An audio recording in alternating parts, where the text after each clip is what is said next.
সার ও কীটনাশক ছাড়া লেবুর সাইজ দেখেন।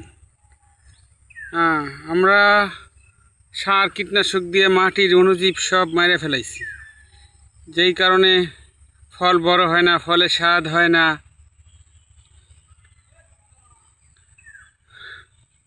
এই দেখেন লেবুর সাইজ।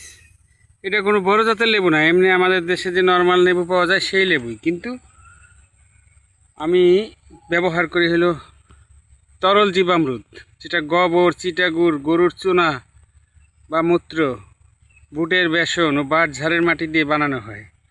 আমি এটা পরীক্ষামূলকভাবে লাগাইছিলাম যে আসলে সার ও কীটনাশক ছাড়া দেখেন লেবুর গায়ে কোনো স্পট নাই, মাশাল্লাহ। আর লেবুর যে দেখছেন এক বুটে তিনটা, তার চেহারা কি টলটল করে, কোনো স্পট নাই। কিন্তু সার আর কীটনাশক দিলে এই আমাদের উপকারী যে অণুজীব তাও মারা যায়, অপকারীও মারা যায়, যার কারণে ফলের স্বাস্থ্য ভালো থাকে না, গাছের স্বাস্থ্য ভালো থাকে না। এই দেখেন ছোট গাছ, বড়ই ধরেন, বড়ই গ্রোথ। এই আমার চায়না টক মিষ্টি বড়ির গ্রোথ দেখেন।